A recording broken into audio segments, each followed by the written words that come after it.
Hello, my name is Jamie Maleszka, and I am the creative writing teacher and a grant writer at the Fortune Society. Welcome to Both Sides of the Bars, a discussion-driven show that examines the legal system from various perspectives, including people most impacted by the system. We discuss critical questions about how the current system operates, momentum for change within social justice movements, and the impact these issues have on the lives of everyone that they affect. We ask you, the viewers, to spread the word about Both Sides of the Bars and share your comments about today's episode with us on Twitter using @TheFortuneSocietySOC. Today's show is titled Closing Rikers, Holding Space for History and Vision. There is a mass incarceration crisis underway in the United States that has been persisting for decades. America is home to roughly the same number of people with criminal records as it is four-year college graduates. Holding hands, Americans with arrest records could circle the earth 3 times. If all arrested Americans were a nation, they would be the world's 18th largest nation, larger than Canada, larger than France, and more than 3 times the size of Australia. Now, while New York City holds criminal legal system reform up as progressive reform priority, it is also currently home to a multi-building mega jail complex constructed in 1932, known as Rikers Island. Before meeting today's guests, it is imperative that we first make space to recognize that movements to reform the legal system started with people confined by those same systems. And we will begin today with thoughts left behind from an internationally recognized justice policy analyst and political activist, Eddie Ellis. Mr. Ellis wrote, "Prisons and prison populations are a reflection of what takes place outside of the prisons. The direct relationship constitutes the basis by which we propose that there are no prison problems, only community problems. Once we begin to address community problems, prison problems will also be addressed." So let us hold these powerful thoughts with us as we navigate today's discussion. Now, I'm honored to have with me 2 guests today who are fiercely working to address community problems utilizing innovative yet pragmatic strategies. First, we have Ms. Kandra Clark. She is currently the Associate Vice President of Strategy with Exodus Transitional Community, a reentry service provider located in East Harlem. She previously worked at the Fortune Society and taught me most everything I know about writing grants. She is an active member of the Beyond Rosie's campaign, Close Rikers, and Free New York campaigns. Kandra is a Women's Community Justice Association board member and a Just Leadership USA 2018 Leading with Conviction alumna. Jordan Stockdale currently serves as the Deputy Executive Director of the Close Rikers Initiative at the New York Mayor's Office of Criminal Justice, after previously serving the administration in various positions. He's a strong believer in the need for criminal justice reform. Before working at the Mayor's Office, Jordan served as a Fulbright Scholar in Madrid, Spain, and as a special education teacher in Harlem. In 2017, Jordan launched Hire Harlem, an organization that promotes businesses that hire locally, reinvest in the community, and/or are owned by people of color. Thank you both for joining us today. Thank you for having us. Really excited, please. We'll jump right into it. Seemingly an obvious question, but still utterly necessary. For each of you, why do you want to close Rikers? Do you want to start, Jordan? Yeah. I mean, Rikers was designed in a different era, when the point of jail was punition, punishment, retribution, not to re-engage individuals, not to rehabilitate, not with the awareness the vast majority of people are pre-trial and thus innocent. And so building a new system can change that paradigm. But what excites me most about it is that it's a de-incarceration effort. I mean, it's going to shrink the system by thousands and thousands of beds. And that's the thing that really drives me here. Yeah. For you? And I think for me, I spent 4 months incarcerated on Rikers before being transferred to a New York State correctional facility, upstate New York. And I got to see firsthand the trauma and abuse and dehumanization and neglect that we experience as incarcerated people, and then specifically as women. And I think for women, what drives me the most is knowing the statistics, specifically in New York City, around how many women have experienced, physical or sexual abuse as children, how many have, untreated trauma, 75% have mental health concerns, approximately 80% are single mothers. So when we're talking about women, this is really the exciting thing for me to focus on, is how can we reimagine and recreate a system that will provide these women with the support and opportunities they need to succeed, and that will keep them safe during this healing process and not re-trigger trauma, which is exactly what Rikers Island does. Yeah, it does. I also just want to say always thank you for being so consistent in this fight. And it is a professional passion, but I know even just being in close proximity to you as a coworker, as a colleague, as an admirer, as someone else in the work, this is personal. Absolutely. And it is life's purpose, life's work. So I just want to say that quick you. shout out. Yeah. But Jordan, can you provide somewhat of a larger overview or a context for what sort of brought New York City to this point of this critical junction of being at a point where closing Rikers is a possibility and that borough-based community jails are the next step? Yeah. So in 1991, there was about 22,000 people detained or incarcerated in DOC custody. Today, we're below 7,800. The plan is to build a facility for 4,000 people who'd be detained.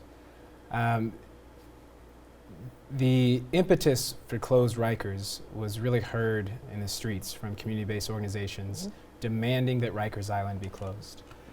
You read about it in the papers, The New Yorker, of course, the Cleve Browder story, which broke my heart. And the New York Times did a great job, every week detailing a new story, the DOJ report.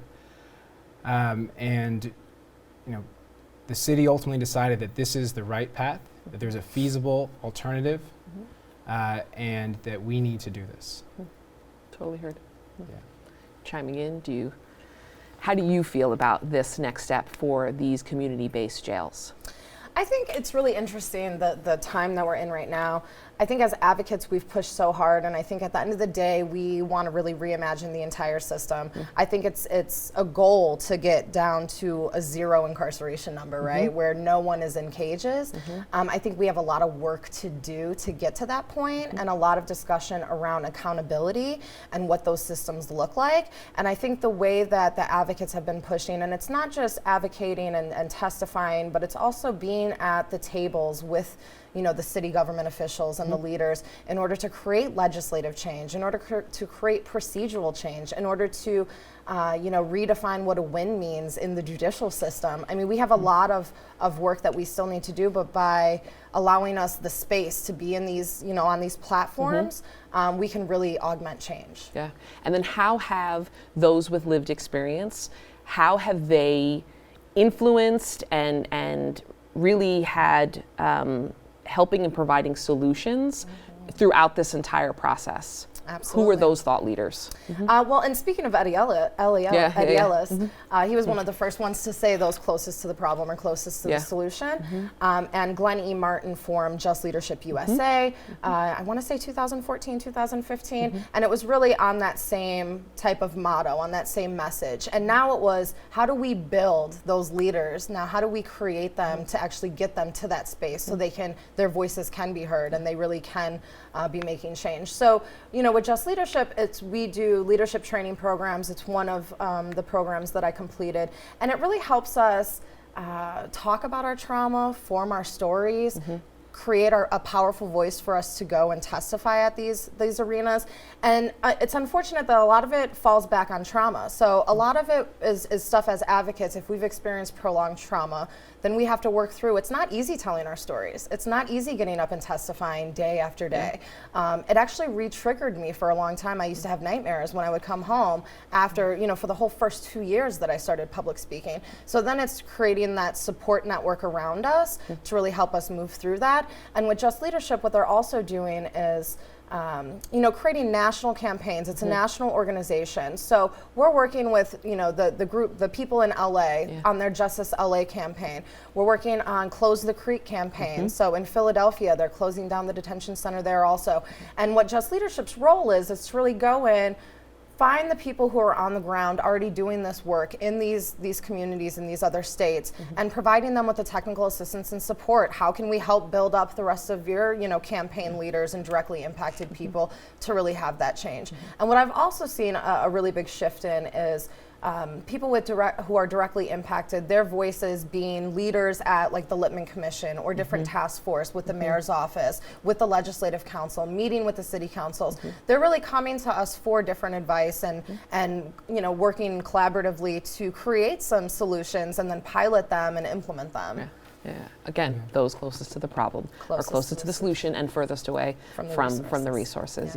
And then you did speak briefly of that it's not of these other national campaigns, that while certainly Close Rikers is specific to New York, but it really is a model for decarceration elsewhere in the country. And Just Leadership certainly has their hand in their support and guidance in doing that. And I just wanted to add too, they also have another campaign in Milwaukee where they're trying to work around that detention facility. And then they have a campaign coming out of Columbia, South Carolina, which is actually the Working Futures campaign. And this is a Bill of Rights for formerly incarcerated people. So it's the Bill of Rights that we want for employment, for housing, how we don't want to be discriminated against, how we want equal rights. And so that we're trying to also launch and create that more of a national movement, but it's coordinated right now out of Columbia, South Carolina. Incredible. Yeah.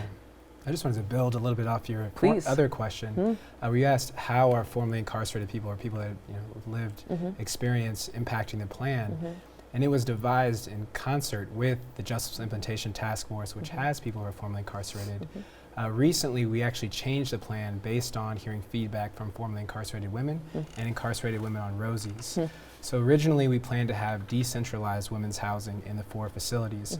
But after hearing extensive feedback, we decided to centralize the facility because that's what the majority of women wanted. And that's just an important point. Yeah, certainly. And to add to that, it wasn't just directly impacted leaders or people who are formerly incarcerated, but we did focus groups on Rikers Island with the women who are incarcerated at Rose M. Singer today. So it's not just the voices of people who used to be there, but it's also the voices of people who are there right now.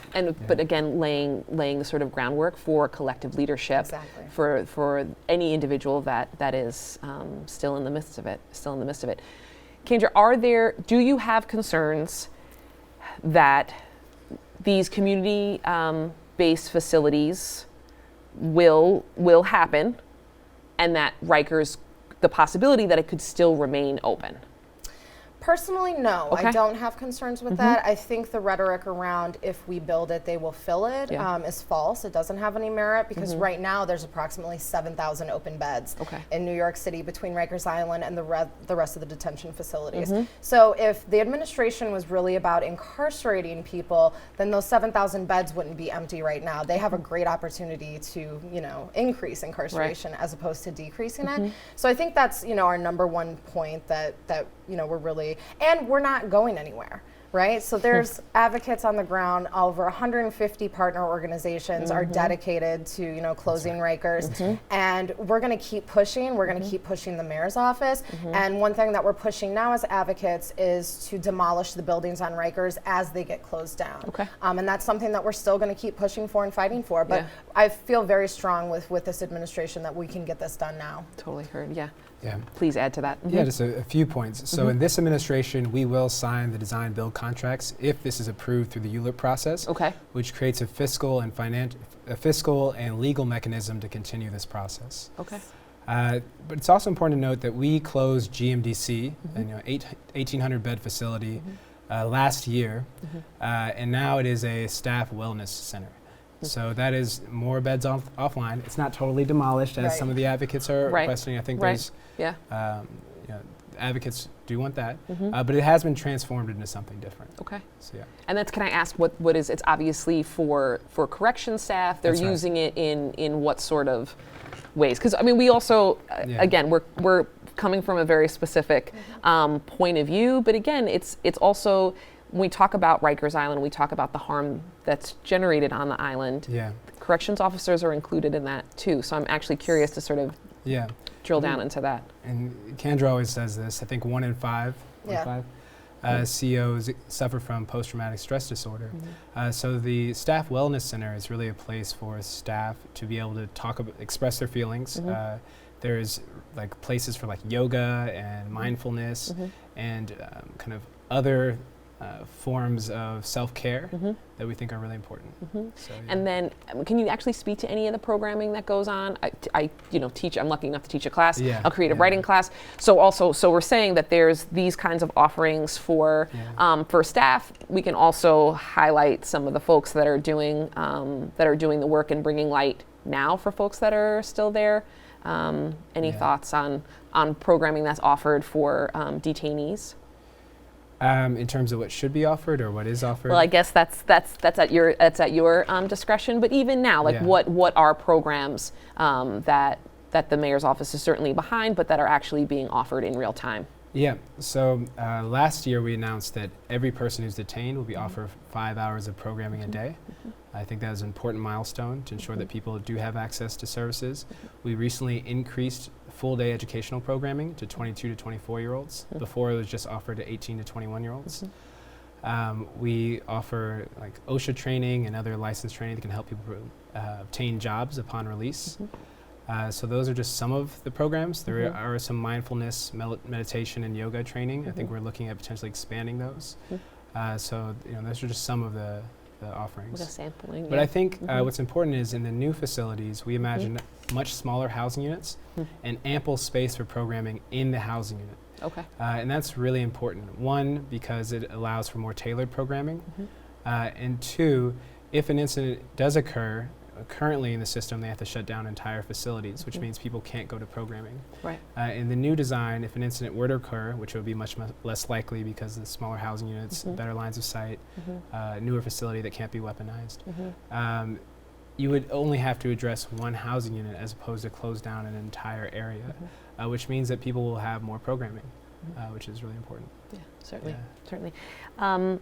Community members have expressed concerns that, in reference to the borough-based jails, that property value will decrease, community violence near jails will increase, and that the culture from Rikers will simply be transferred to the boroughs. So how do you respond to each of those concerns? I think first I would ask them to look at the new Littman Commission report. It's called A More Just NYC, New York City Detention Facilities Crime Rate and Property Value Analysis, and it can be found on their website.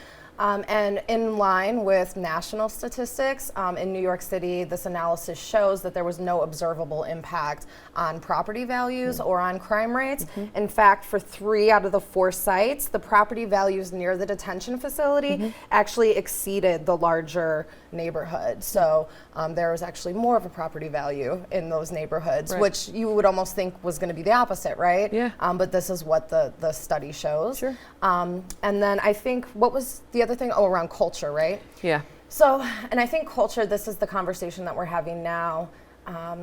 Part of the culture of New York City, and I think on Rikers Island, when we talk about the root causes of incarceration, right? Substance use, mental health, trauma, intergenerational poverty, normalization of violence, racism, right? When we talk about all these things, I really want a job description for a staff member that matches those kind of unique needs, right? So when I think of who would I want to provide these services to, my women specifically that are inside, I would want it to be mental health care professionals, educators, employment trainers. And when, Jordan was speaking about employment, one thing that I see as a gap of what's currently happening in programming on the island is the lack of funding for hard skills trainings. There is some funding for it, but it could be, there needs to be a lot more funding around hard skills trainings and a lot more opportunities for different careers. People cannot come home from incarceration, especially if they've cycled in and out for an extended amount of time, and then get a minimum wage job, and everybody's in society is going to expect that they're going to be okay. Right. When they have a ton of child support arrears, when they have court fines and court fees that they have to pay off, when the cost of living in New York City is skyrocketed. Yeah, astronomical. So connecting people to more careers as opposed to just jobs, and then what kind of training and certifications would they need to get those careers? How could we provide them inside and then also maybe connect them to the outside of it? So then back with staffing, it's really reimagining and redesigning what we want the staffing to look like, and I think that's going to change the culture significantly.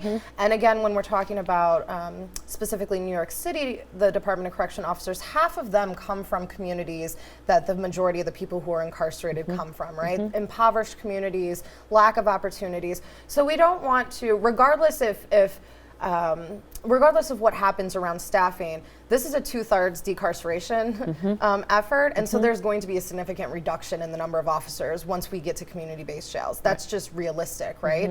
And we know that the staffing structure and the way that Rikers is set up makes it over a 1-to-1 ratio, and that's part of the problem, right? With the money that we keep investing into these systems. So I think being really thoughtful around how can we transition correctional officers who join this job because they wanted to help and rehabilitate and support people into more roles that allow them to actually do that, as opposed to being just a security officer. Yeah, I think there's several questions there, so let me try to answer them. So MDC Manhattan was completed in 1990. Crime in that precinct declined in the high 70s since then, index crime. Obviously, the property value of downtown Manhattan has increased since 1990. To say the least, Same with Brooklyn. Downtown Brooklyn, there are $1 million brownstones right next to the facility. Crime is also down in that from when it was built. Denver built a facility in downtown Denver, like the heart of downtown Denver, in 2010. Property value in downtown Denver skyrocketed since. Now, it's not a correlation because the jail was there. It just says that the jail didn't actually harm the values, or didn't impact the values enough to where it didn't keep increasing. And so I think that is a misconception. It's an understandable misconception, but it is a misconception, and I think we have to let people know that that's wrong. Just to set them straight. Yeah, absolutely, absolutely. And now, it's interesting that there, at least it was to me, I don't know, it's, I think there was sort of an expected fault line of opposition, but there is another fault line of opposition. What do you say to community members who are opposed to building these specific community jails, not because of the increased traffic or the resulting impact on property value, but because they do not believe in investing in any new confinement settings, because society shouldn't rely on incarceration at all? What do you say to those folks? Do you want to take a stab at it? Yeah, I may actually allow you to go first. Defer. Go. Yeah. I have a lot of opinions on this. Yeah. No, please, and that's that's exactly what this conversation is really about. So we're all working to see a day where we see no one in cages. Agreed. But abolition is a goal, it is not a strategy. And I think that is, something I've been toiling with myself. It's like, okay, if we want to get to zero, then what are the steps that we need to take? We can't just be out here ranting and protesting that we want to get to zero, but then have no solid strategy in place to get to zero. And I think as directly impacted people, it's very frustrating for us because we're the ones that lived through Rikers Island. So if you want to get to zero today, that's fine. We're all trying to get to zero. When we're not getting to zero today, though, what happens to my women who are being raped and abused and traumatized right now on Rikers Island? As we speak. What happens to them? I think we need to have a lot further conversations, more conversations around accountability and what we want accountability to look like. If it's not going to be incarceration, then what is that next step? And I think right now, unfortunately, I think people are coming from a good space where abolition is the space that they're coming from, but their rhetoric is actually being counterproductive to closing Rikers. So if we don't close Rikers and decarcerate this 2/3, we can't work on decarcerating the other 1/3 that are very serious violent crimes that we need, that there's victims involved, and we need to make sure that those victims have some type of retribution, right?